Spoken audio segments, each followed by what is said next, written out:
বেগুন ভাজা বা বেগুনের তরকারি খেয়ে বোর হয়ে গেছেন, আর খেতে ভালো লাগছে না, তাহলে রইল আপনাদের জন্য আজকের এই সুস্বাদু রেসিপিটি, যেটি বানানো খুবই সহজ এবং অল্প উপকরণ খুব কম সময়ে তৈরি হয়ে যায়। যারা বেগুন খেতে ভালোবাসেন না তারাও এক থালা ভাত কিন্তু চেটেপুটে শেষ করে দেবেন এই রেসিপিটির সাথে। বেশি দেরি না করে চলুন শুরু করা যাক আজকের এই রেসিপিটি। প্রথমে আমি এখানে একটি বেগুন নিয়ে নিয়েছি, বেগুনের বোটা এবং পেছনে একটু কেটে নিয়েছি। এবার বেগুনটাকে মাঝখান থেকে অর্ধেক করে কেটে নেব, ঠিক এইভাবে। এখন এই অর্ধেক টুকরোকে আবারও মাঝখান থেকে কেটে নেব, ঠিক টোটাল 8 টুকরো হবে। এখন এই অর্ধেককে আমি 4 টুকরো করেছি এবং বাকি অর্ধেককেও 4 টুকরো করেছি। এবার একটি পাত্রের মধ্যে সমস্ত বেগুনের টুকরোগুলোকে আমি নিয়ে নিয়েছি। এগুলোকে ভালোভাবে আমি ধুয়ে নেব। ধুয়ে নেওয়া হয়ে গেছে। এখন এই ধুয়ে রাখা বেগুনের মধ্যে 1/2 চামচ পরিমাণ লবণ আর 1/2 চামচ হলুদ গুঁড়ো দিয়ে ভালোভাবে মাখিয়ে নেব। আমি যেভাবে মাখাচ্ছি আপনারাও ঠিক এইভাবে মাখিয়ে নেবেন, যাতে প্রত্যেকটা বেগুনের গায়ে ভালোভাবে নুন এবং হলুদ মিশে যায়। আমার এখানে নুন হলুদ কিন্তু বেগুনে ভালোভাবে মাখানো হয়ে গেছে।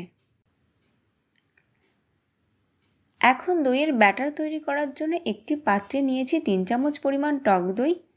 একটা হ্যান্ড হুইস্কের সাহায্যে দইটাকে ভালোভাবে ঘুরিয়ে একটা স্মুথ ব্যাটার তৈরি করে নেব। স্মুথ ব্যাটার তৈরি হয়ে গেছে। এখন এখানে দিয়েছি 1/2 চামচ পরিমাণ লবণ, 1/2 চামচ পরিমাণ চাট মশলা আর 2টি কাঁচা লঙ্কা কুচি। আপনারা এখানে লঙ্কা কুচির পরিবর্তে লঙ্কার গুঁড়োও ব্যবহার করতে পারেন। দিয়ে সমস্ত উপকরণকে একটু ভালোভাবে মিশিয়ে নেব।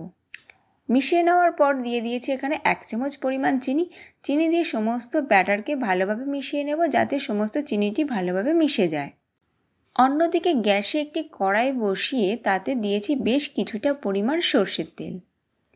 তেল গরম হয়ে এসেছে। এখন আমি নুন হলুদ মাখিয়ে রাখা সমস্ত বেগুনের টুকরোগুলোকে একে একে ভালোভাবে ভেজে নেব। আপনারা একসাথে বেগুনের টুকরোগুলোকে ছাড়বেন না, একটা একটা করে ছাড়বেন। এতে দিতেও সুবিধা হয় এবং ভাজতেও সুবিধা হয়। গ্যাসের ফ্লেম এখানে হাই রাখবেন। এবার একটি খুন্তির সাহায্যে আমার যে পাশ ভাজা হয়ে গেছে অন্যদিকে প্রত্যেকটা বেগুনের টুকরোকে পাল্টে পাল্টে ভেজে নেব। দেখুন আমার বেগুনগুলো কিন্তু ভালোভাবে ভাজা হয়ে গেছে। এবার একটা খুন্তি দিয়ে তেলটাকে ভালোভাবে ছেঁকে ছেঁকে তুলে নেব। বেগুনগুলোকে তেল ছেঁকে তোলার জন্য আমি খুন্তি দিয়ে বেগুনগুলোকে এক সাইড করে রেখেছি, যাতে তেলটাও ছেঁকে পড়বে। এখন একটি ঝাঁঝরি হাতা দিয়ে সমস্ত বেগুনগুলোকে একটি প্লেটে আমি তুলে নিয়েছি। এখন ওই তেলের মধ্যে দিয়ে দেব কিছুটা কালো সর্ষে, একটা শুকনো লঙ্কা আর কয়েকটা কারি পাতা ফোড়ন। ফোড়ন আমার একদম রেডি। এখন ওই দইয়ের ব্যাটারের মধ্যে ভেজে রাখা সমস্ত বেগুনগুলোকে দিয়ে দেব। এক এক করে দেবেন, যাতে বেগুন ঘেটে না যায়। এবার ফোড়নগুলোকে ওপরে ছড়িয়ে দেব। এবার একটি চামচের সাহায্যে সমস্ত বেগুনটাকে দইয়ের সাথে ভালোভাবে মাখিয়ে নেব। ঠিক এইভাবে আস্তে আস্তে মাখিয়ে নেবেন, যাতে কোনোভাবে বেগুনগুলো ঘেটে না যায়। আজকের রেসিপিটি এখানে শেষ করছি। রেসিপিটি ভালো লাগলে অবশ্যই লাইক, কমেন্ট, শেয়ার এবং সাবস্ক্রাইব করবেন।